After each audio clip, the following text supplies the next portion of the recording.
Hi, everyone. This is Jen Grisanti, and this is my story therapy interview.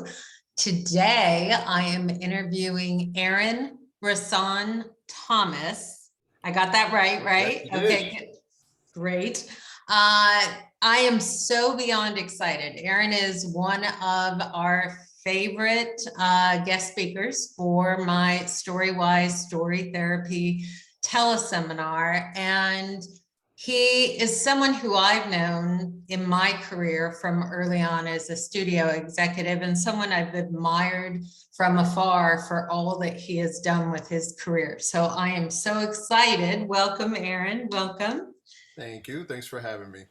Oh, it is my pleasure. So let me take a look at this incredible bio. So Aaron Rahsaan Thomas is an acclaimed television and film screenwriter and producer from Kansas City, Kansas.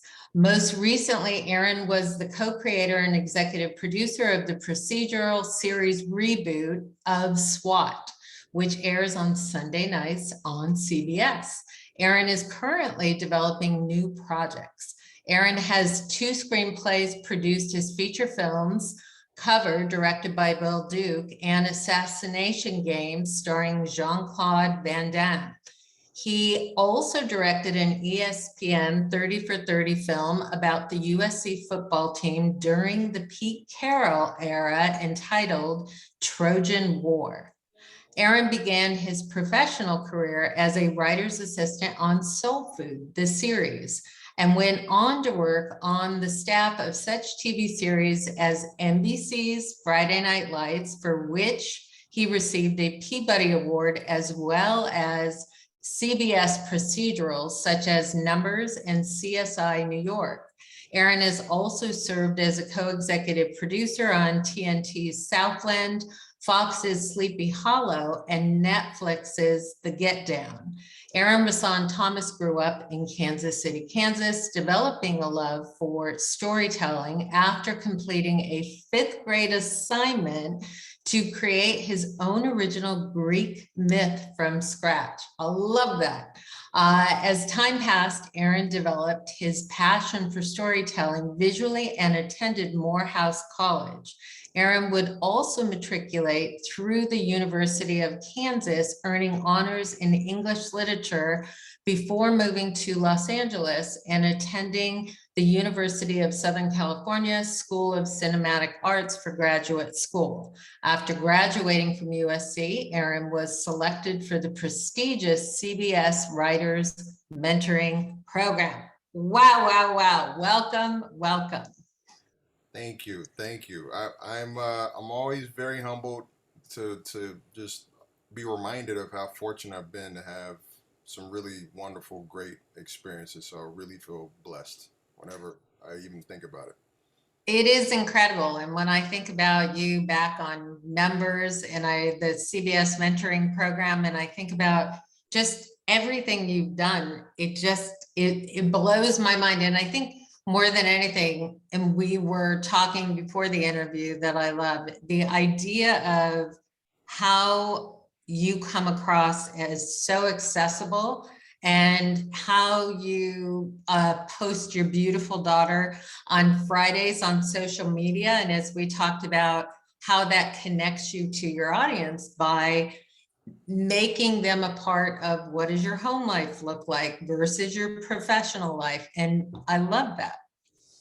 Yeah, thank you for saying that, first of all. It's very kind, and certainly, I feel like the goal of any storyteller, and by the way, I consider all humans to be storytellers, whether it's telling a loved one of how your day went, or trying to tell a joke, or even trying to lay out a grocery list. Oftentimes, that takes the form of an anecdote, or stories. So we're all storytellers on some level, but the common denominator with any of those storytelling attempts is a connection with a fellow human.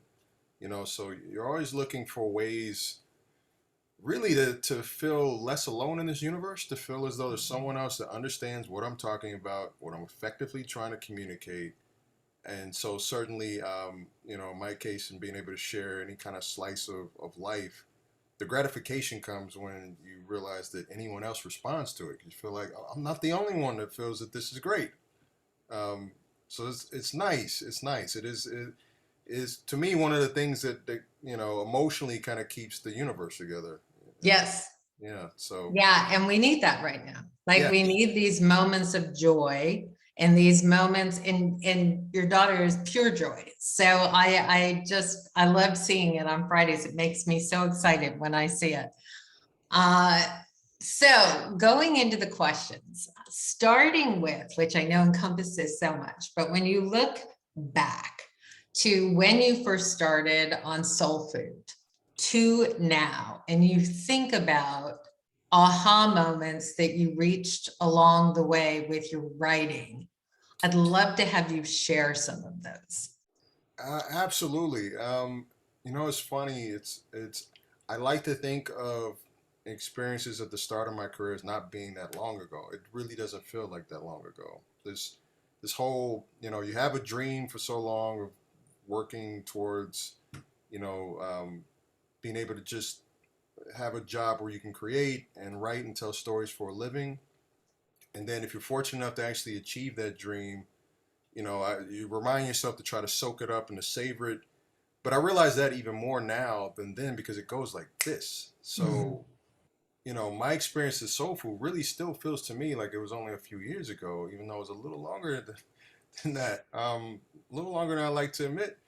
But the things that stand out certainly are still fresh in my mind. When I when I was I my first experience in TV was as a film school student who signed up to do an unpaid internship with Soul Food. So the first time I walked through those doors at Soul Food, which was 1 hour serialized family drama that aired on Showtime, and at the time I think Showtime only had maybe 3 original scripted series on the air.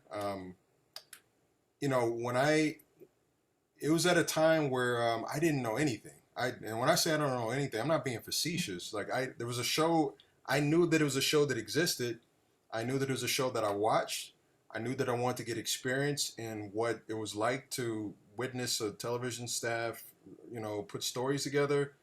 But I tell the story. I was so green. I literally didn't know what the term green meant. If I was called green from where I came from, does that mean that you have a lot of money? Is that, Right? what is, and the interview for an unpaid internship, I went in an interview with at the time it was the second in charge, executive producer, and I wore a 3-piece suit to go into that for a meeting for an unpaid internship because where I was from, that's how you dress for an interview. If you went and interviewed, I love you know, that. and so one of the things I was told right away was number one, you'll never have to dress like that again if you actually get a job. And number two, if you do, you'll scare the writers. The writers will think you're an accountant or a lawyer, an attorney. They'll think something's wrong. So 3-piece suits are out in this business. If you're going to dress business, this is the way you do it. So I learned something within the first 5 minutes, 2 things within the first 5 minutes, what the term green meant and also how to dress for interviews, which I've taken to heart, since then. But what I was fortunate enough to get from that experience, and sitting in a room as an unpaid intern and then earning my way as a writer's assistant on that staff was the first time I saw really the magical collaboration between writers. Being able to see that writers where there was a job where writers get paid money to come into a room and come up with ideas and then to make those ideas better off of other smart creative people. I felt like in seeing that was the best possible form of a 9 to 5 that you could possibly imagine. It's like you literally get paid to come up with creative ideas. That's the job. And then you go home and you can do other stuff if you want. I kind of felt like there was a lightning bolt for me. It was like, it's kind of a no brainer. I definitely want to do that for sure. This is what I want to do specifically, on this job. And other elements that I learned were kind of the specifics of how to actually operate in a room. So, from being an unpaid intern and, early on picking up on how proactive this business encourages you to be and how if you can be proactive, you can carve out a lane for yourself. Meaning, anticipating what the needs of the room are, or what the needs of writers are. From day one, what I was clocking is not only the magic of the collaboration, but also what are the things that the room tends to find the most difficult to achieve. Is there a certain point in the story where the room tends to bog down at the same time? Third act twist, or you know, emotional moment, or a really interesting visual teaser. If these are things that the room itself can use more of, certainly proactively, as an addition to the room, I started to take it upon myself to try to think about ways to help the room. It's a team effort. So that proactive problem solving was something that I picked up on very early, which led from me being an unpaid intern to at least proving myself valuable, or not annoying, not annoying enough to not be included further. So I was able to actually get a promotion from being an unpaid intern to being a writer's assistant. And then in working as a writer's assistant, what I was able to also pick up on were a couple of practical things. As a writer's assistant, I made a lot of mistakes early on. My first 2 days in the room as a writer's assistant, I treated that job like a stenographer in a courtroom, which means that literally every word that everyone said, I wrote down. With keeping in mind that I was told by someone, don't miss anything, make sure you get everything, and I took that literally. I took down everything. But what that led to is sleepless nights. I'm going through the notes. It's taking me all night to like decipher through what had to be 30 to 40 pages of notes, when really it should be more like 8 to 10. That's the first couple of nights, and then I picked up myself because the notes were coming in the next morning as opposed to that night. There's got to be an easier way to do this. So it becomes listening for what actually needs to go into the notes, having a sense of the room, being able to read the room. And every room has a different rhythm. What are the pitches that are landing? Meaning, like, what are the pitches that, for the most part, are pitches that the room feels strong about, or the powers that be in the room feel strongly about? And oftentimes that might mean reading nonverbal reactions, shifts in people's seats, size, expressions, visual cues. So it becomes somewhat analytical too, where you're connecting with people, sometimes as an observer. So being able to pick up on that, being able to collect the ideas that are necessary to the story and only include those. I learned that very quickly. And then frankly, Soul Food was a 1 hour drama, 1 hour family drama that was about an African American family in Chicago. At that point in my career, of the shows that I'd grown up with watching, the vast majority of shows that I'd seen with people in color were sitcoms. I grew up on The Cosby Show and A Different World and Sanford and Son and 227 and, a good number of sitcoms. I'd rarely, if ever, seen a drama, a 1 hour drama with any people of color, not just black people, any people of color. Interesting. So Yeah. when Showtime aired Soul Food, and they had another show with that dealt with a Hispanic family, Resurrection Boulevard. I That was remember that. mind blowing to me, because it's like, these aren't sitcoms; these are dramas, and they feature people of color. That representation of knowing that exists, because that's what I was as a drama writer. I could laugh at comedy, but I was by no means a comedy writer. So to that point, I hadn't really even considered that television was really a real avenue for me until I saw Soul Food as a show, and then especially when I saw The Room, where I saw a room that was almost split evenly, women and men, all people of color. We had one Caucasian, is a Canadian woman who was in Wendy Coolis, who was awesome. But it was the only time I had ever seen at that point where people of color were coming together to collaborate on a 1 hour drama. And with that being my very first experience imprinting on me as a young writer, I can't even really measure how influential and how encouraging that was to see. Because now, with any room that I was in, if I was going to be the only writer of color, I always knew, at least, it's possible. It is possible. It's possible, to actually have more than one in a room, and to actually function as a successful show. It can happen. It's possible. Um, So it gave me a really strong foundation as far as the business and the possibilities of putting together a staff and subject matter you can tackle in the show because I had seen it. I love that. I love that you tapped into so much there. I especially love when you talked about at the beginning how you recognized where the room was struggling, whether it's Act 3 or whatever, and then you quickly figured out how to help problem solve that. That's incredible. Like, I think it's so important for writers to think 10 steps ahead, for writers to understand how can you bring value to the process.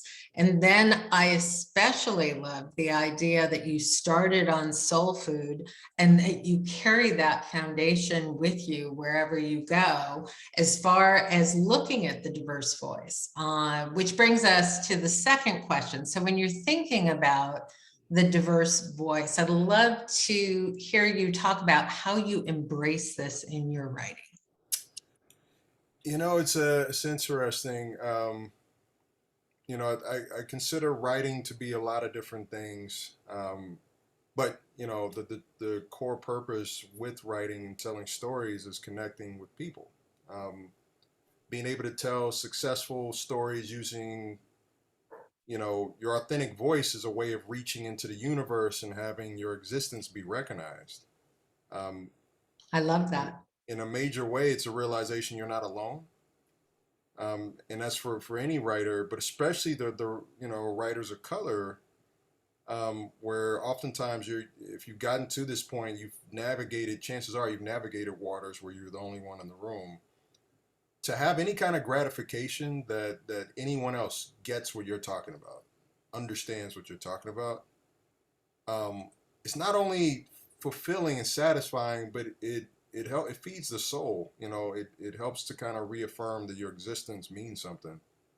And so certainly when to me the significance of embracing underrepresented voices, different voices than you normally hear, a lot of it is I think it's two levels. There's the altruistic element, which is I think it honestly makes the world a better place to be able to recognize more human beings and their presence in it, to empathize, if you will.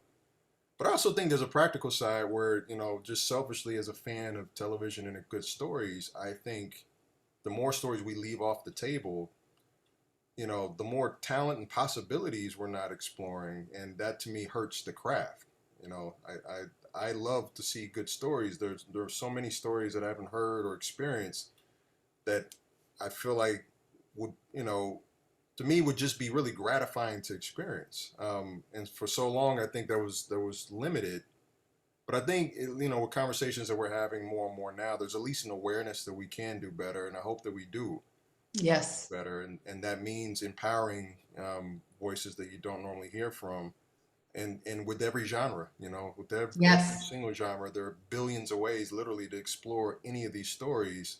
So if you're a fan of it at all, I would think that you want to hear more. You want to hear, you want to see what's possible. Absolutely. And I do think, having been a writing instructor for Writers on the Verge for 13 years, I think the diverse voice is so significant in understanding the relevance. And when we look at the world today and the reflection of everything going on in the world, and having that point of view of every voice and what a difference it makes in story and Right. elevating story. So the next question I want you to think about, because you have gone to the top of your game as a diverse writer, tell me about that. Like, tell me about that as far as your struggles. Were there any struggles as far as getting to the top, and what did that look like? Um, well, I think, I mean, we're in such a tough business, as everyone is told when you start. We all hear it. Such a tough business. Why are you choosing entertainment? So many of us have heard that so many different times. And one of the things I love about our business is that it tends to collect the dreamers, is what I say. Everybody who is the semi-delusional, super creative person from your hometown or from your high school who had crazy ideas about doing things differently. We collect a lot of those in our business. So there has to be an element of delusion because every step of the way is difficult. I feel as though um, there's always challenges no matter what level. There's always going to be doubts. There's always going to be questions as to whether or not you can do it. Anytime you try something new, that's going to be there. That said, certainly what I found that's been unique is, certainly I came up in a time where the ideas of writers of color being in charge, especially of 1 hour dramas, was still kind of a bit of a novelty concept. Mm. So it's during my career that I saw the rise of Shonda Rhimes, where Shonda Rhimes, existed. Saw the rise of John Ridley, and John Ridley winning an Oscar and also creating TV shows. I've seen the industry flourish to the point where now you have the Donald Glovers and the Issa Raes and the Lena Waites, and um, so that's the challenges certainly to get there have always been, I think, first of all, like the assumptions, the kind of the assumptions I think prior to this always were that for someone to not only be talented enough to write to get to this point, and also to have the managerial skills to actually be in charge of a TV show where you're talking about a multi-million-dollar corporation, to defy those expectations, to actually be able to break down doors and to be able to realize too that, at least in my case, I'm always aware that um, my journey is bigger than me. Anything that I do, I'm hoping to create lanes for people after me so that it'll be a little easier for the next Aaron or whatever their name is, to come up, after me, because I know that I'm still in a place which it can be frustrating and also exciting at the same time, but I'm still in a place where I'm kind of walking on the moon. The things that I'm doing, I don't know if I had somebody to look up to see a roadmap, so to speak. So I'm aware of that. I take that responsibility seriously. And I'm also aware too that a part of it is also, it's hard enough to tell good stories. It's hard enough to be able to just craft great episodes. It's hard enough to be able to rise up the ranks of a TV staff. You have all of the obstacles that, you hear about, whether it's, people wanting to keep you in the lower level ranks, not wanting you to rise above a certain point because they have to pay you more. And that means they have to value you more, things like that. You hear about, certainly, when you're a writer of color and early on, the saying for me was the last one hired, first one fired. That was the saying for writers of color. All those Wow. things are out there. You also know that the people in charge, for the most part, just practically, if they don't see themselves in you, that's going to be the highest obstacle of all. Hmm. Do they see you as themselves, in a different body? Do they see you as a possible nephew or a boyfriend or a relative? Can they relate to you? These are all the obstacles you learn to have to circumvent early on. So you're constantly looking to, I wouldn't say cater, but you're looking to be a diplomat in a way. What language do I need to speak to make this person understand that I'm not so different? Right. We're actually the same. How do you Yes. get through those defenses? A writer of color early on is constantly having to make those micro evaluations every second in every meeting. Fascinating. Does this person understand where the hell I come from? Maybe not. So how do I explain it in a way that makes it seem more universal to them? The difference is as you get up the ranks, you you know you get better at it first of all, but also you have more control and more power over the situation. You no Hmm. longer you no longer are beholden to a group of the miscellaneous, so to speak, when you go into a meeting. Now you're the one conducting the meetings, and Yeah. you have control over what that conversation can be like, what that environment can be like. And if you want this to be an environment where you want people to be their authentic selves, meaning anyone from any walk of life, you can set those rules now. You can determine that, and certainly And that's that's how the best story comes out. yes, Yeah. yes. And having been in that position before, what I can now do is also reach through those defense mechanisms and go, you don't have to do that here. Hmm. Here, I want, even if you disagree with me or you come from a different place, this is a place where I want you to be, open, honest, respectfully, but like open and honest, and bring who you are truly. Really Yes, tap into your superpowers. Don't hold them at bay. yes. Yeah. I So, love that. so And that's creating safety and trust. absolutely, Yeah. yes. It's creating certainly an environment, a haven, if you will, that will nurture creativity, but also confidence. Empathy is a word I use all the time, but is looking to empathize with those who I'm working with, and to make sure that it's environment, whether I'm present or not, that nurtures mentoring, that nurtures empathy. Again, you're going to have disagreements. The question is whether or not you value that person even expressing their point of view to begin with, and then respectfully disagree if necessary. But that respect element, that desire to even empathize with someone, to even try to understand where that person's coming from, instead of having them constantly adapt to where you're coming from, to me, it's an advantage for any room that can do that, because you can pull so much more, so many stories that would have been left off the table if that person felt censored constantly. Mhm. If they feel open, it helps the show, and I think helps the conversation, and ultimately helps the writer. Excellent. I love that. All right. So knowing that, like with pitching, since I'm going to be having, there are going to be 5 people pitching to you who I'm sure are nervous. When you are listening to a pitch or when you are pitching, what are some gems that you've learned or that you listen for when you are hearing a pitch? So, a few things that I've learned from personal, experience, and certainly some trial and error, situations that I can point to in the past. Do not worry about being word perfect. It is not a performance. To me, it's about personal connection, being able to convey specifically why you want to tell this specific story, what excites you about the story, why are you the best person in the world to tell this particular story. Um, and if it's not word perfect, that's fine.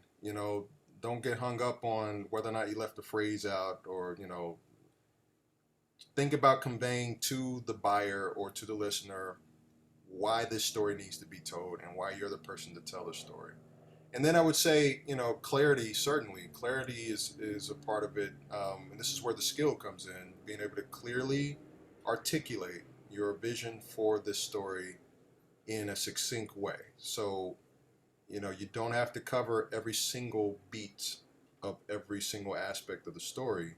It's really giving us a sense of why the story is important to you, what the story is, identifying or accurately identifying what the series is, what the story is, and then being able to basically give us a sense of what the beginning, middle, and end are relative to the elements and the themes that you want to explore.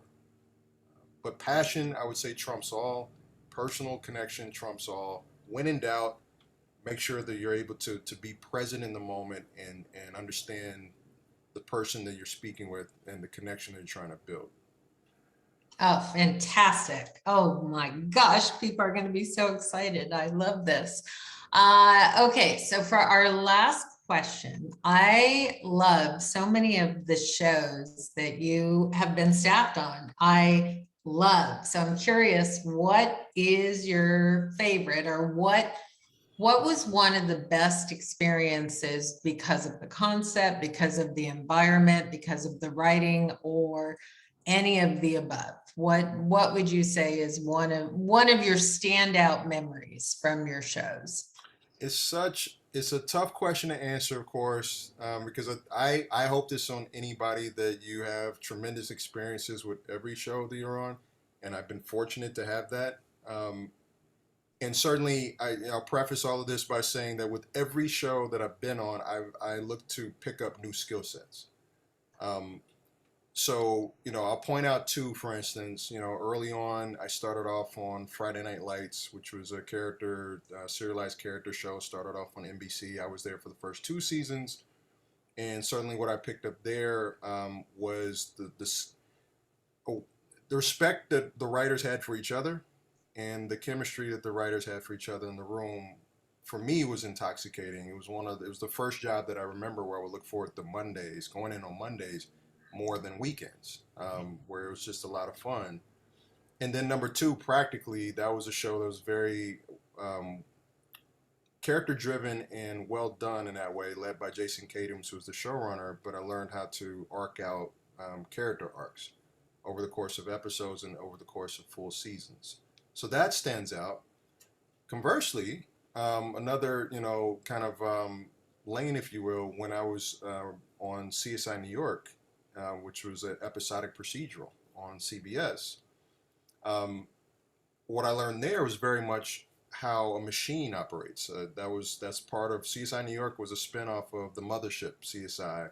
There was also CSI Miami, and to understand how a franchise works, to understand exactly how to build structure-wise procedural episodes back to back to back. We're talking full, season orders at that point. 22 episodes, 24. One season we did 26 episodes, and also having the opportunity to actually produce those episodes. Excellent. So I was on that show for 3 years, 3 seasons. I was able to constantly build episodes over and over again. Go to set, deal with every problem that you can imagine on set. How do we talk to actors? How do we talk to directors? What are the prep meetings? What do they mean? How do you behave in those prep meetings? What are you expected to do? All of those things it was just really invaluable, certainly for me as I rose up the ranks, so that when I found problems that I needed to address in the future, I had a reference point for how I'd addressed those problems in the past. Great. Great. Wow. Amazing. You gave so much insight. And I also love like your presence and you almost have like a spiritual sense, which I have to imagine carries over with how you run a room and what an important quality to have. So thank you so much for sharing your energy and your insight and your wisdom. I am so grateful. Thank you. Thank you, Jen. Very nice. Thank you.